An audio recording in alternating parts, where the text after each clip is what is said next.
Welcome to McHenry County College and our 15th annual manufacturing breakfast. And the first one to be held in a tent in the rain.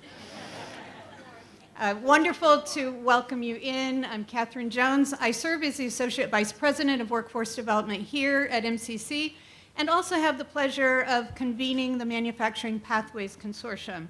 So hello to all of our members that are in the audience. At this time, it's my pleasure to introduce you to Dr. Clint Gabbard, MCC's president.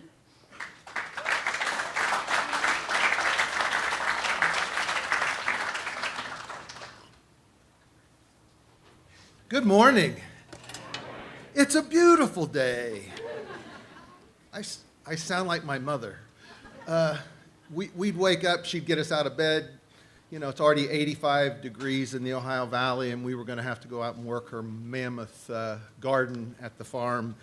And she'd have on like a jacket and say, "I feel the breeze, it's cool out there." It's like, come on, Mom. She'd have the same jacket on in the dead of winter when she was getting us out to shovel snow. She'd said, "It's warm out here, I can feel it." So, beautiful weather. Thanks for being here. It means a lot that this group has swollen to its current size, and it seems like it's a place now where folks want to come and connect with their own, connect with folks who are all absolutely dead set on continuing to innovate and thrive and build things that people need in McHenry County.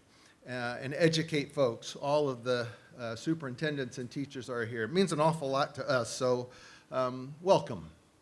Welcome. I'm glad to have you with us here in the shadow of what might be considered your business's home away from home. I was out of state and had to miss last year's inaugural manufacturing breakfast here. You met in what is now the Welding Learning Center, I believe. Welding Learning Center, there it is. We hadn't even moved that program in yet, so it's really fun to see this place filled up inside and for you to be willing to bear the weather outside. What a difference a year makes. This place is now teeming with activity. The Welding Learning Center is filled to capacity from the fall semester 2023 before CADDY to this fall. CADDY programs enrollments have seen an increase of 81% in students and 112% increase in credit hours. Welding, precision machining, engineering, automation, robotics, mechatronics are all showing robust gains. We built it, and they came, and they are coming, and they will come. If the Foglia CADDY was built in part to excite and inspire and train the next generation of citizens of McHenry County to assume places of work leadership in your manufacturing settings, we're on our way. And now comes the rest of the story. Now, immediately, how many of you recognize that phrase, the rest of the story? Raise your hands. Keep them up for a second. Look around. You are all old. And some of you remember that as the first podcast. And then how many of you have never heard that phrase, the rest of the story? Raise your hands. Look around. Look around.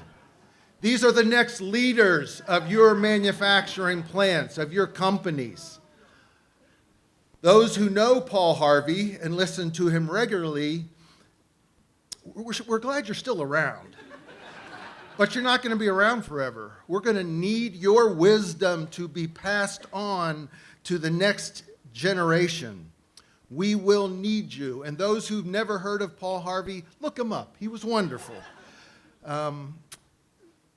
Get ready, because we do want to turn it over to you. We want to train people this fall and this spring and in the coming years who will all assume places. I heard that a young woman who's started working at Scott Forge, who graduated from this place and went on, I think one of the things you did when you got to Scott Forge was look at all the educational records of the people, and you found a mammoth number of folks who had started here, including your boss's boss's boss.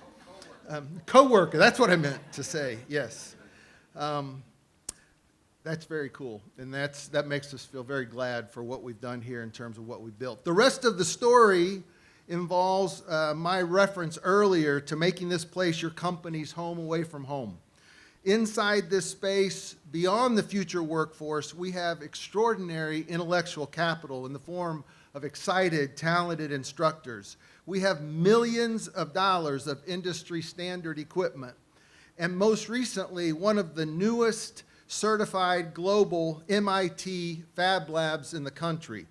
We've partnered with the Griffin Museum of Science and Industry to install their training pedagogy into this makerspace. Become IdeaWorks is what we've called it. And I'd just like to recognize Manny Juarez is here. Manny, you want to wave your hand from Griffin MSI? You want to say a few words, Manny? No, I know you don't. You got that look on your face. And soon, that's right. And soon, one of his co-workers, Katie Fatula, is going to be here. She's caught in traffic from Chicago, but thanks for coming all the way over. We love this partnership. Liz Bundick might still be up in IdeaWorks as Liz come down. She's the person from the museum who is housed there, who's bringing in all comers, anybody who wants to come in and familiarize and orient themselves and create facility with 3D design creation, printing, fabrication capacities, and this extraordinary collection of tools in there can work with Liz. And already thousands of young people, children and young adults, and that's no exaggeration, thousands of folks have already come in and been exposed through summer programming, through just happening in there, through school visits, to the excitement of what's happening in there in terms of creating things that we never imagined could happen through a person's imagination and through a computer. We're now serving community members. Any one of you can sign up to come in, get trained on the equipment from Liz, and start creating. This is all well and good, and yet I think the best is still yet to come, because we built this house in part for you to live in. We want industry to begin to play in this sandbox. We want you to use all of these resources for research and development, for prototype development, for the design, the dreaming, and the 3D modeling that will end up supporting your industry. We want you to take advantage of all of our experts, all of our students, and this equipment. This is your community's equipment for innovation, your home away from your professional home. As a reminder to this very fact, to everyone who enters these doors, we've put up what we call this home for advanced technology and innovation, a family portrait, so to speak. We have a hall of manufacturing. Most of you may not have walked down this hall, but we are so excited for this to be the family portraits that says, here are some of the family members in manufacturing who have had a place in our county, in our community for a long time. We invited a few companies representing the rich, diverse history of manufacturing to help us fill this honored Hall of Manufacturing. And I want to recognize those member contributions to the college and their place in our community's rich history of manufacturing. To be clear, they are just standing in for all of you. They are not the ones that we chose as being distinctive in any other way than they've been grounded here and have history, but they're representatives of the whole family. So first of all, we have Scott Forge, founded in 1893 in Chicago by four brothers from the Shetland Islands who began a small 6-man hammer shop. And it became Scott Forge in 1977 as a nod to the owner's Scottish heritage. They have both those really cool honors in the name and also the tacky honor in terms of the clothing they wear. Oh, I added that in, I'm sorry. At that time, a new manufacturing plant was built in Spring Grove, which became the permanent headquarters of Scott Forge in 1978. The family and ownership of the company sold to Scott Forge employees, starting the ESOP, and it continues to be 100% ESOP today. And I've got the names of some folks who are here. And so if I say your name standard, if you couldn't make it, that's fine. So Jesse Kuther, the Flex manager. stand. John Kane, CEO, Riley Schmucker, marketing, Linda Wimple, talent acquisition, and Carly Gritmacher, talent acquisition. Scott Forge, thank you for representing manufacturing in our hall. We have TC Industries. The company was founded in 1881 as the American Terracotta Ceramic Company and produced architectural terracotta, still visible today on many buildings in Chicago, drain tiles, and Tico pottery. They've operated under the ownership of the Berry family since 1935 and the transition to steel processing and manufacturing after World War II. Is Karen Ortega here representing TC Industries? Thank you. Aptar was founded in Cary as Warner Dye and Stamping in 1946, began manufacturing and selling aerosol valves and pumps for consumer products. It evolved into Sequest Perfect Dispensing, adding the manufacture of plastic dispensing closures for squeezable containers. In 1993, the Sequest Group was spun off and renamed the Aptar Group. The new independent company is publicly traded on the New York Stock Exchange. The name Aptar was derived from the Latin word aptare, meaning to adapt and respond, and I dare say that all of us will have touched an Aptar product at some point today. So, Cheryl Hartman, HR business partner, Matthew Meisner, senior director, Todd Streetsky, plant manager, and Greg Korda, vice president of operations. If you're here, please stand. Thank you, Aptar. And finally, General Kinematics, founded in 1960 by Albert Michoud. The company has grown from a small storefront to a global corporation, now a third-generation family-owned company led by CEO Tom Michoud and his father, Paul Michoud, who serves as chairman of the board.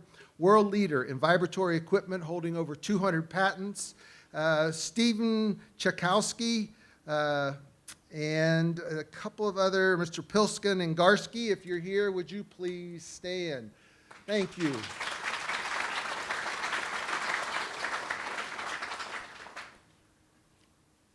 We intend to pay our best students from across our programs to participate in a growing research and development summer internship, where instead of working at a summer job just making ends meet, they're going to work to further some kind of project that you identify as needing some special attention in research and development, in prototype development. We want to put their emerging talents to work on your needs. Our faculty will mentor these students, will help bridge the gap between what industry you need and what their skills are being created to support and help with. You'll get all of the expertise of our faculty, you'll get the energy, enthusiasm, and creativity of our students, but in order for that to happen, you've got to bring your questions, bring your ideas, bring the things that you need solved, whether it's a small part that you need to be internally created, developed, and machined so that you don't have to go out and order it and buy it from somewhere. Whatever it is, bring the questions, the needs, the interest that you have, and we want to be your partner. Thanks for being here today. We want to see, though, more and more of you around here because this is your space, and we need and we want you to use it. Everything that you bring to us to support, our students will learn something, and they'll also grow accustomed to seeing you around, and they're going to want to work at your companies. So, thank you so much. Have a great morning. We appreciate you being here.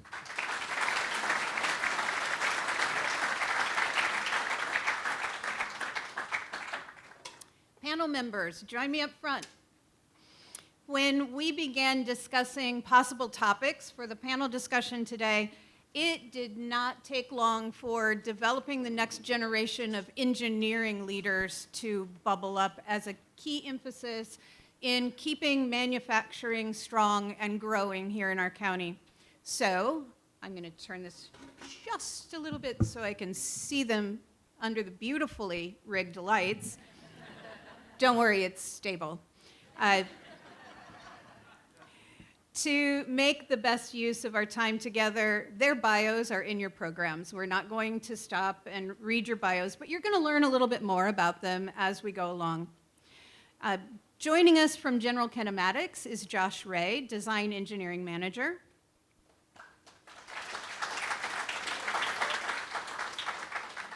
From Sandbox Carbon, we welcome Aaron Rose, co-founder and CEO. And we are also delighted to welcome Atulya Ashokan, engineering faculty member right here at MCC. As an audience, you've submitted the questions that we're going to use for our discussion today. You're guiding us all the way. Let's start with you, Josh. By way of introduction, would you share a little bit of your role at General Kinematics and how General Kinematics gets involved in developing engineering talent? Let me set this up for you real quickly. What we would like is for you to all take away some ideas, some best practices, some curiosity. So put your curiosity hat on as we go into this panel. Josh.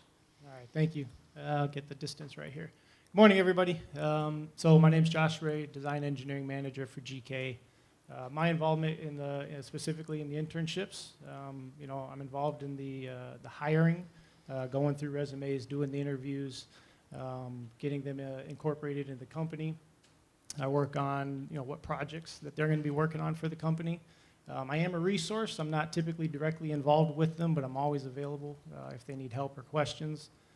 At the end of it, we have them give a big presentation, and we go through and learn about what they did.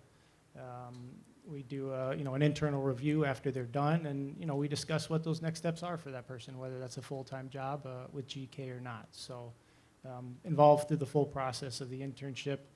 Our involvement, we've been doing internships for going on 10 years now.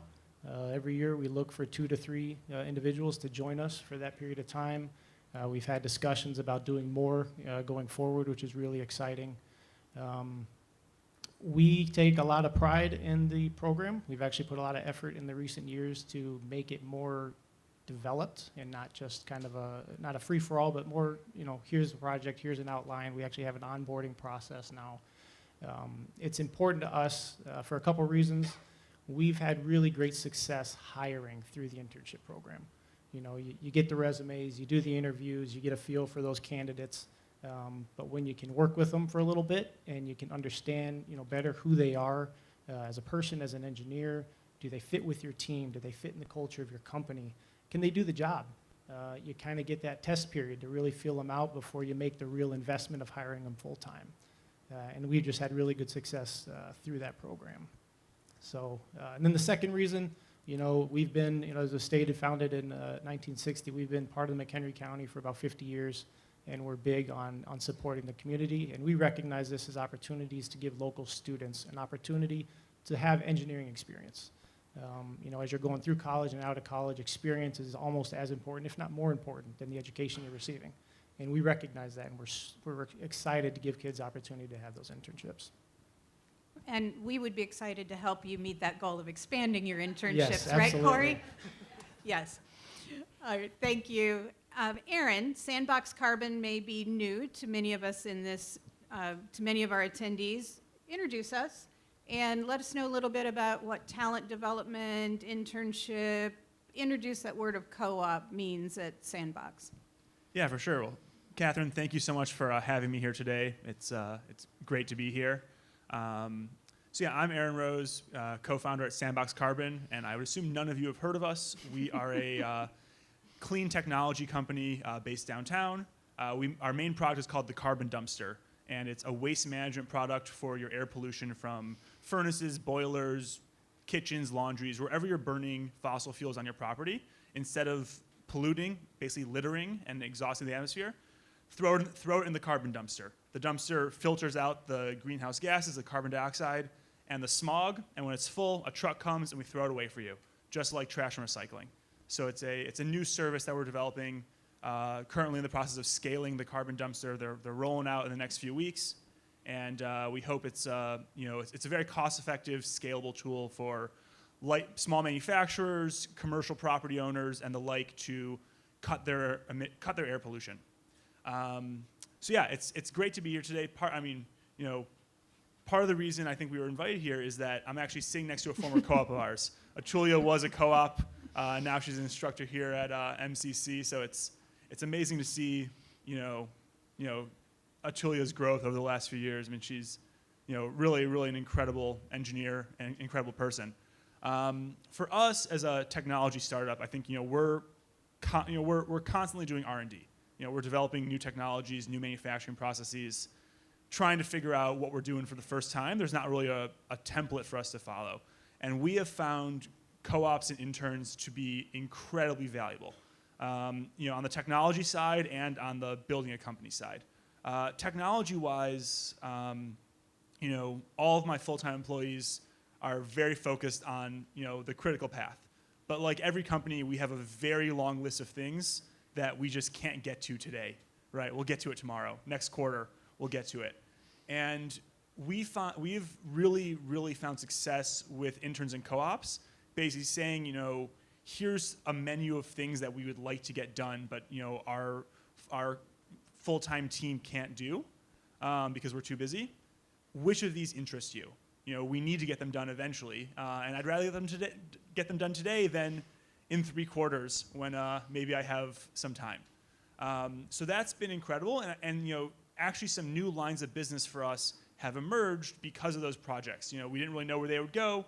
We threw some motivated students at it, and it was like, oh, that actually worked really well. Let's develop that. Let's go talk to some customers and see if they actually want this. So that's been incredibly successful. But also, I think on the company culture side, part of we've been around for 3 years now. We don't have a deep history and culture, and we also don't have,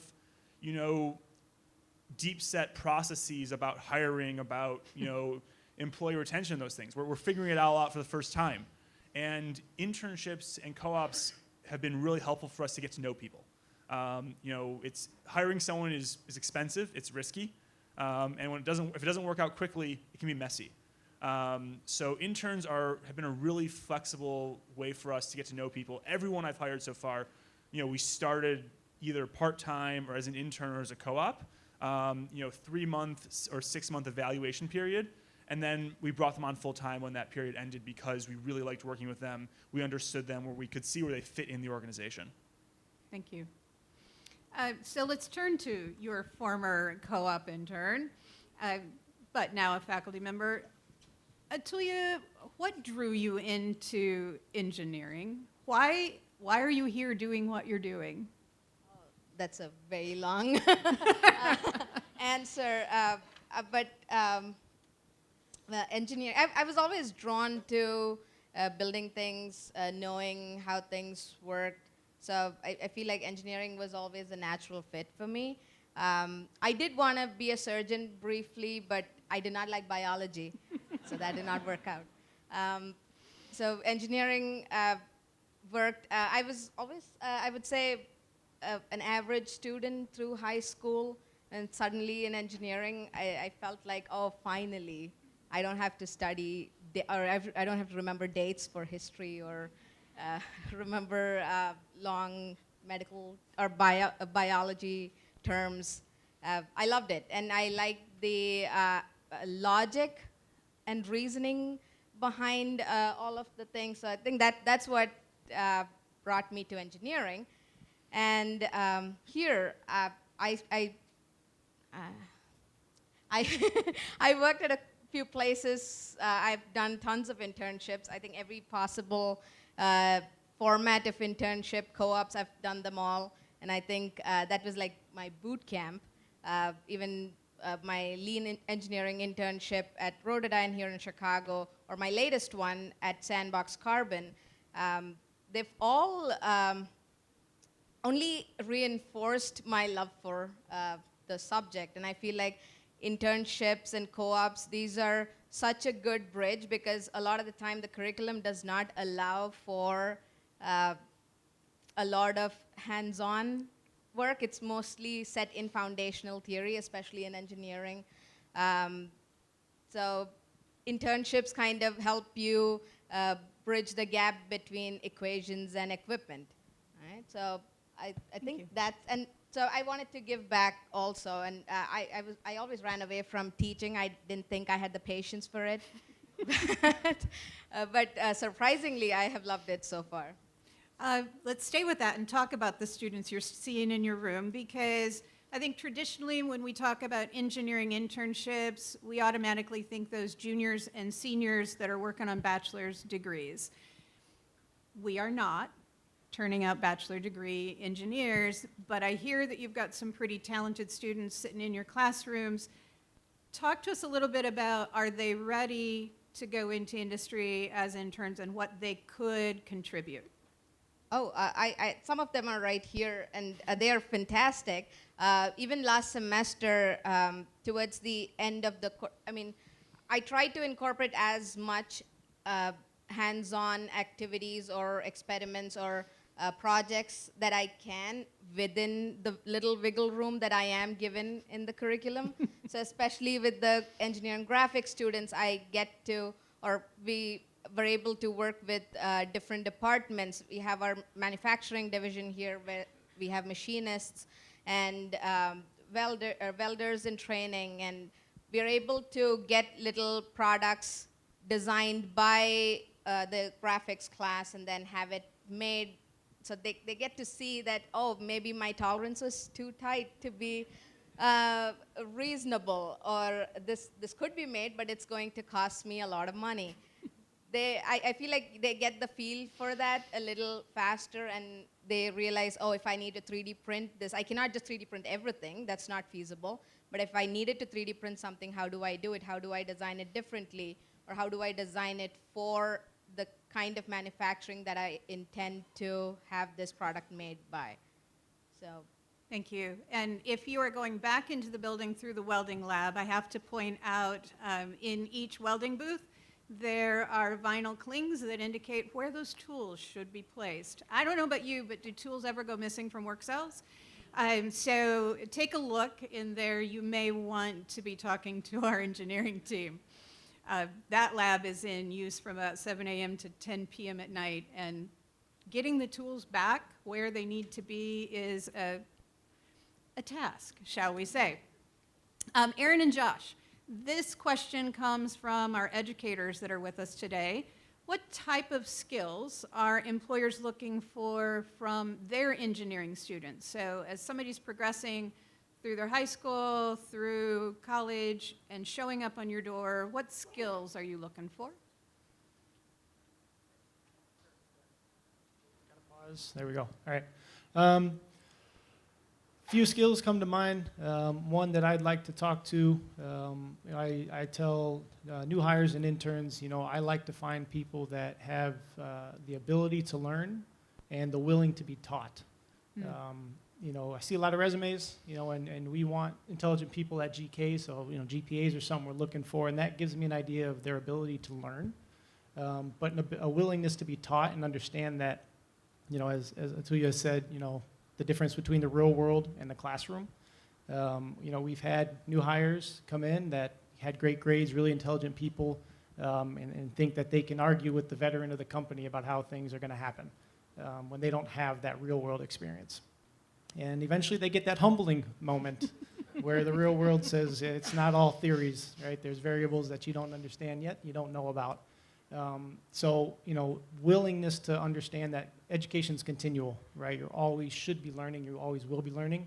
And to step back and say, yeah, I did great in college, but I still have stuff to learn and I'm gonna listen to this person.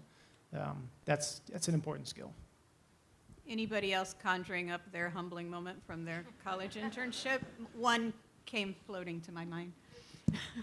I think, similar to what Josh was saying, I think it's very hard when you're evaluating like a job applicant on paper to understand, are these real skills or is this just resume fluff? Engineering is especially challenging. I think, for people on the business side and the sales side, those side, experience is you can look at LinkedIn and get a good sense. But for engineers, it's really hard. Mm-hmm. They say they can weld. Are they a good welder or are they going to burn holes in everything?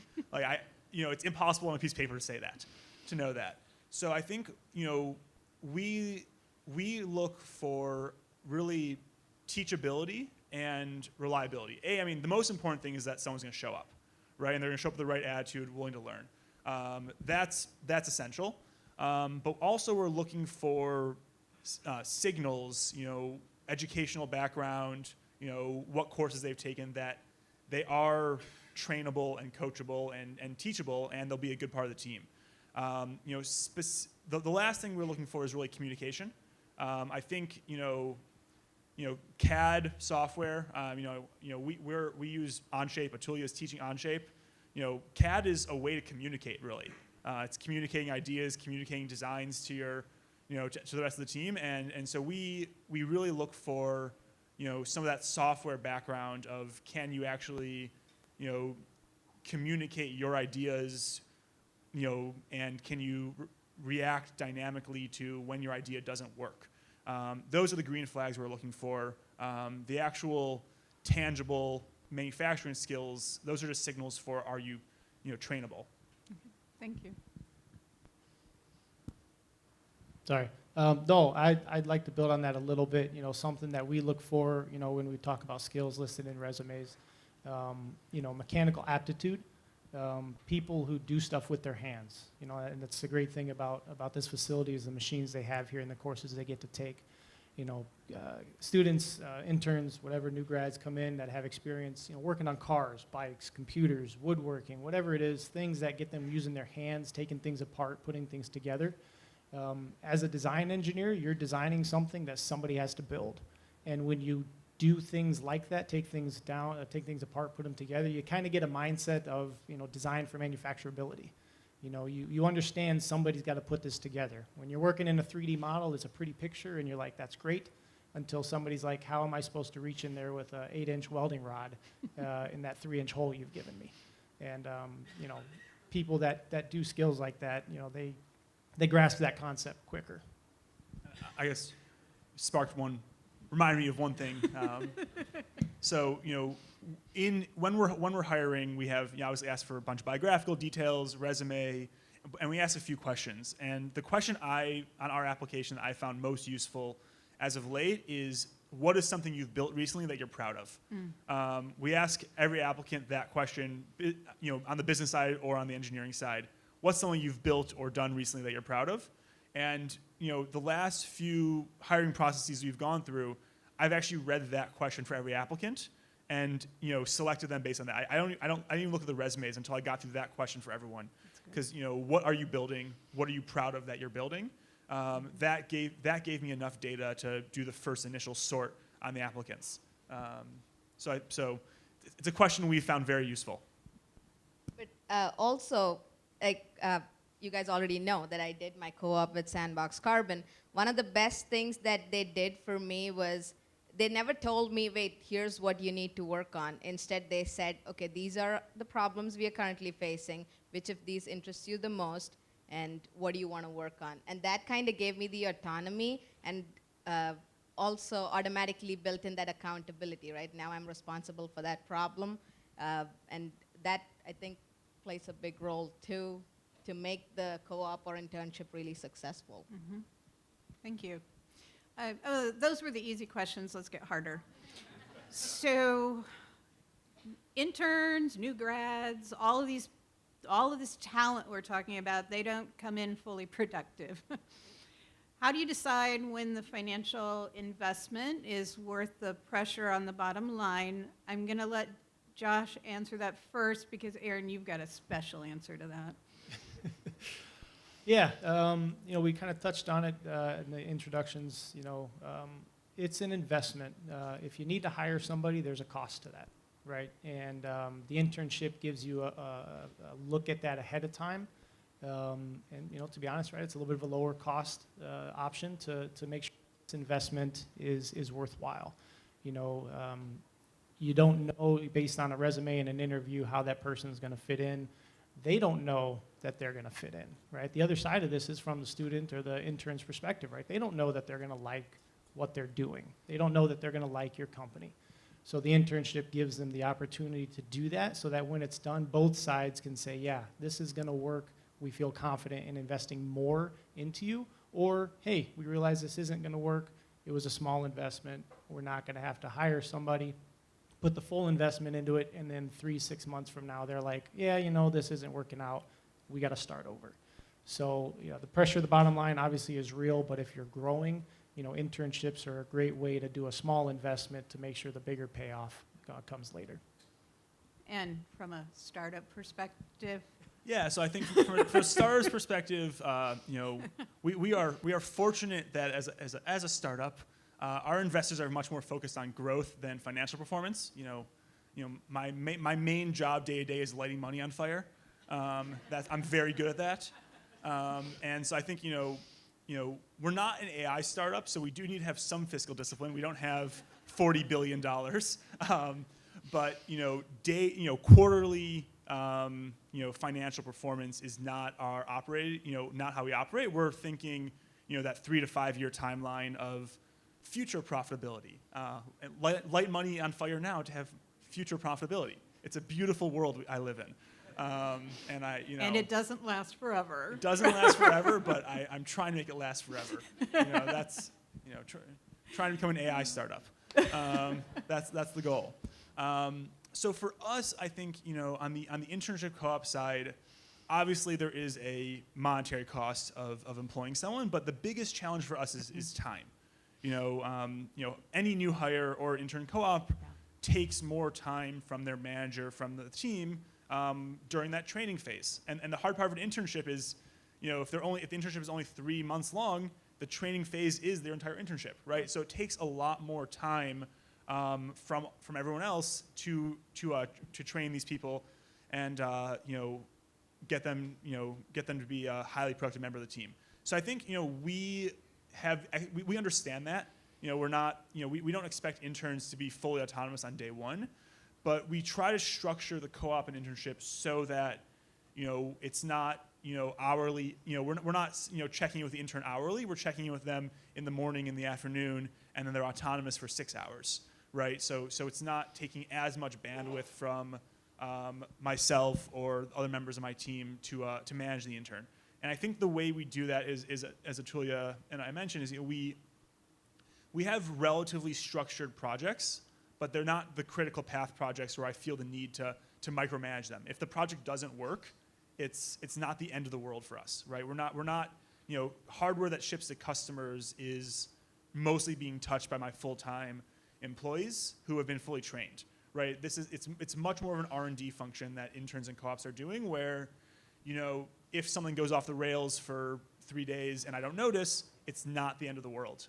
We can course correct a few days later, and because it's R&D, we don't have such tight schedules that schedule slip is such a problem. So I think really having that expectation that interns do require more attention and time. But if you structure the program correctly, it's not so much time, and in the end, it's a win-win for everyone, is really critical. You mentioned that, in some cases, an intern ramps up 3 months and then they're gone. Let's stop and just make sure that we unpack this idea of co-op. Atulia, would you talk about the difference between an internship and a co-op? Sure. So a quick example would be summers. If you have 3 months and you want to work somewhere, a firm, that would be an internship, because it's short, it's defined, and that's where you are mostly full time. Co-op is more done in tandem with your course. So I did my co-op with Sandbox during my spring semester. So in between classes, based on my schedule, I had my schedule at Sandbox Carbon kind of married into that. So I'd pop in, do whatever I wanted to do that day, and then leave if I had a class. If I could stay longer a certain day, I would do that. So it gives, it's more like part-time work through the semester, and then I guess it can continue, and when you're, or at least that's how this one was, where when I had more time over the summer, I could spend more time in there rather than just half a day or maybe 2 hours in the day. I wanted to share on that topic. So I did a co-op myself. It was different than what Atulia said. It was a full-time job for a semester. So I didn't go to school during the fall semester. I worked. And then I went back to school in the spring. And then it was a semester in the summer. And I went to school in the fall, and it was on and off. So just maybe throwing it out, there's apparently options. I didn't know that was a part-time one, but there's options of the way those things work. And we're willing, if you're like, I want to explore more about co-op, we're willing to work with you and explore.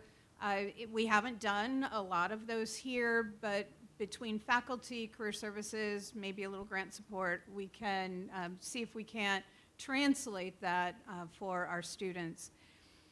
This is a difficult question for me because it goes to that pie of talent. Other counties in the region, like Cook, are competing for the same engineering talent, right? Can you, I'm going to look to Tuya and Josh on this, what are some specific competitive advantages that we could draw on here in McHenry to keep that talent local? All right. I think, it starts with exposure to the companies. We try to get a lot of classes, high school classes specifically, and even, some classes from here out to our facility to see it. We've got our own manufacturing facility, a lot of cool equipment. It starts with getting them excited about the product and the job. I think that's where it starts. Otherwise, it's to me, it's selling your business, right? Hey, this is what we do. This is the cool stuff that we make. We're local. You don't have to move far from home. But to me, the big thing is just getting them out there, right? If they don't know about you, they're not likely to stay there. So reaching out to classes and courses and saying, hey, come stop by, check out the office. If you got a manufacturing facility, come see what we do. We'd love to show you around. We want to show off, right? We're really excited about what we do, and we want you guys to learn about it. Jason, where's Jason Mueller? How many students do we have out in plants today, high school students? Over the next last week, this week, and next week, there was 400 students between engine companies and housing schools. So that goes to that Manufacturing Pathways Consortium, very involved in keeping talent local. That's a thank you, educators in the room, because you said yes, you're sending your students. Thank you, manufacturers, because you're opening your doors. Thank you to the career and awareness and discovery team, because they did all the connecting. But I agree.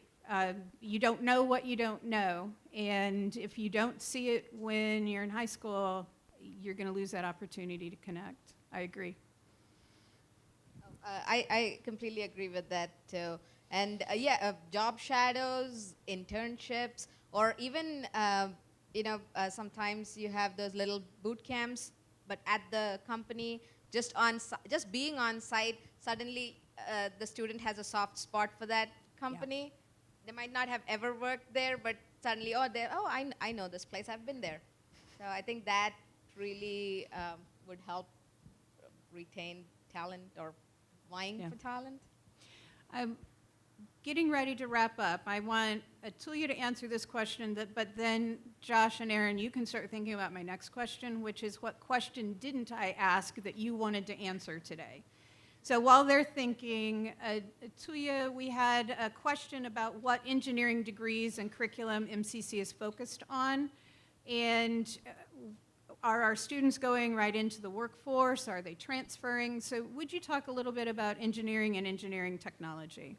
Sure. Yeah, like Catherine said, we have two separate or distinct paths. We have the engineering technology path where students after the first 2 years here, this is more hands-on, a lot of GD&T, like they have focused GD&T courses, machining design, they go through all of that and they're ready for the workforce as they complete the 2 years. They can still go on, and I think within our system itself, they can go on and get an applied engineering degree, but they are ready to work or enter the workforce after the 2 years.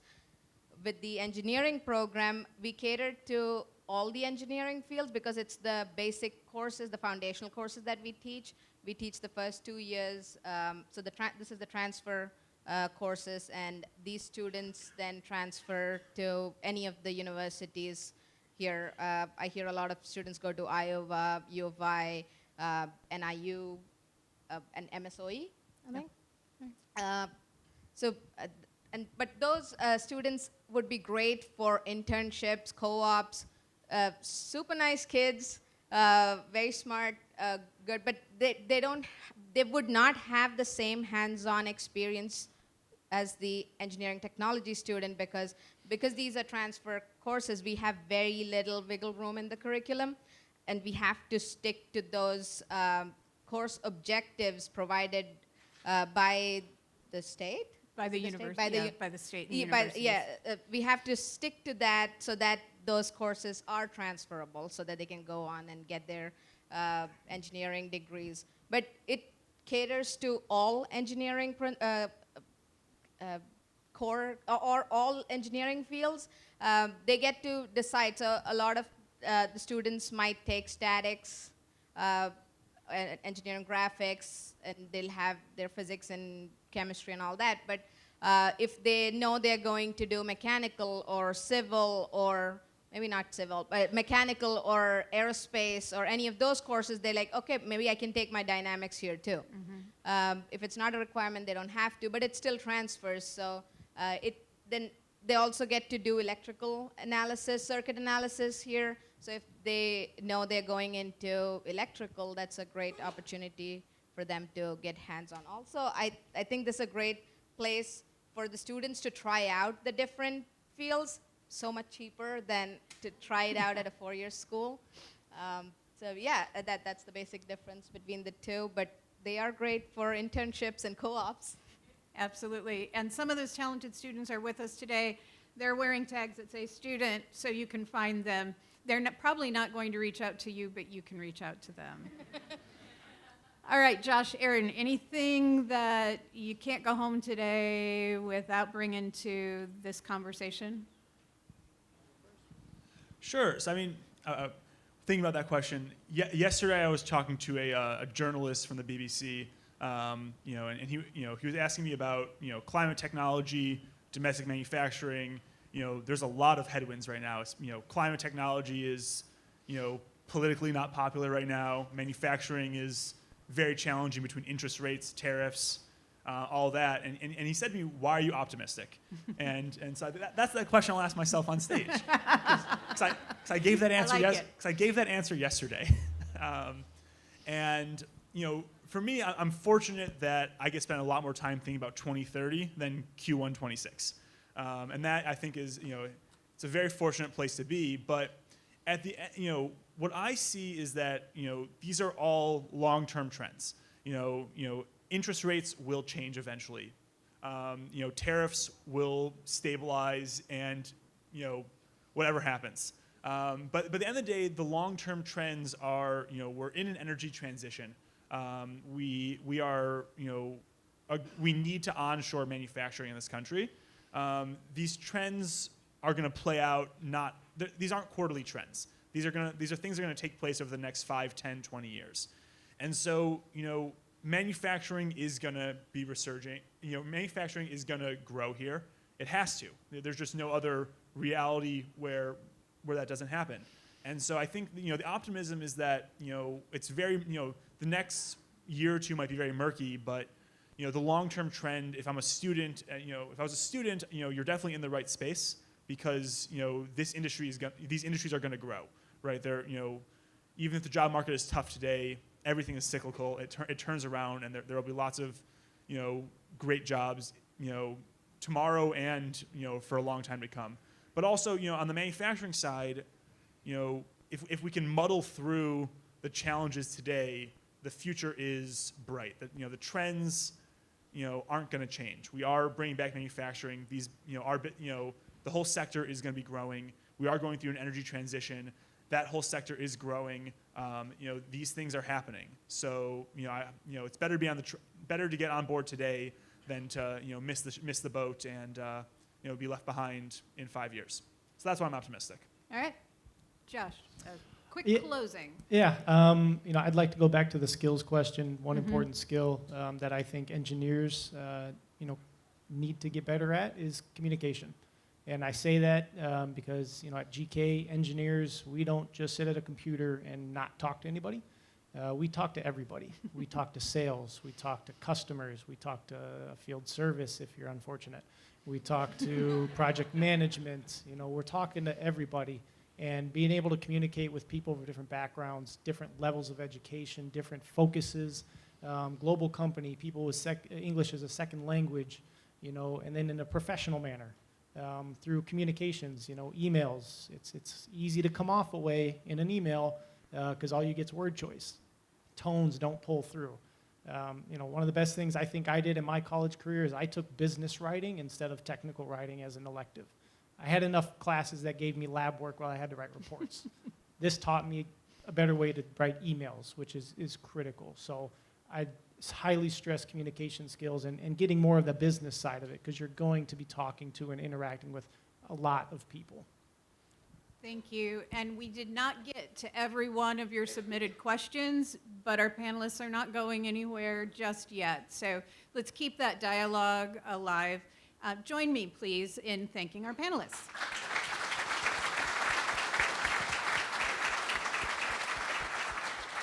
Thank you. I now have the pleasure of welcoming to the podium Dr. Daniela Broderick to share closing comments and figure out where you all are going next. Good morning, everyone. I will be very brief. My name is Daniela Broderick again. I'm the Chief Academic Officer here at MCC, and I had the pleasure of meeting many of you even before today and meeting some new faces today, and I'm excited to be here. And just say that if you have any additional ideas on how we can continue to collaborate, please bring them to me, to Catherine. I think it's, you know, let's keep this conversation going. Thank you to the panel. I was asked to give a little bit of a charge to all of you today, but I can't do better than this. It was, you know, really to make everybody excited about internships, work-based learning in general, and I can't say anything else. Just that this is for all of our programs beyond engineering. So this was focused on engineering today, which was fantastic. But you know, if you're here and you have you know, different needs, different industries, we are looking for, you know, expanding our internships, and we have amazing students. So I also want to give a shout out to the faculty who teaches in this amazing building. You know, they really bring the curriculum alive, and the machines are pretty cool, yes, but, you know, these instructors are really bringing all of this to life and making the students excited about moving forward. Atulia has been with us this is your second semester, is that right? And we hear so much about her classes and how students are really excited to come and learn from her and from all of our instructors. You know, regarding the work-based learning, you mentioned at the end, you know, tours and job shadowing and all of that. So if you don't feel like you're ready to jump in and offer an internship, you know, think of other types of work-based learning that we can also plug our students in. The last thing I want to say is our advisory boards. If you are interested in joining, our curriculum and its industry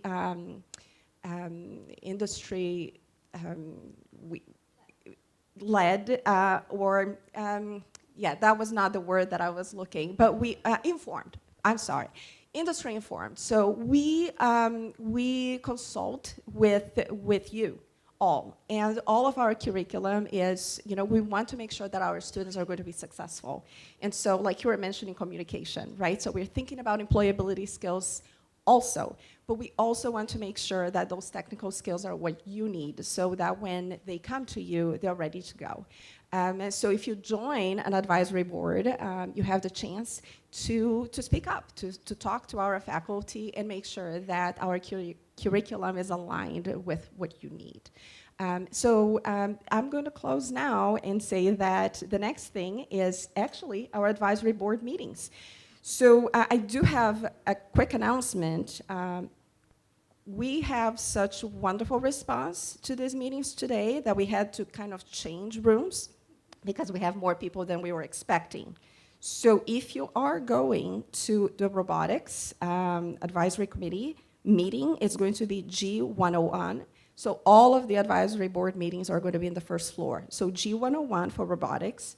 For machining, G103. For engineering, G105. And for welding, G106. Sounds good? Thank you all for being here today. This was a wonderful event.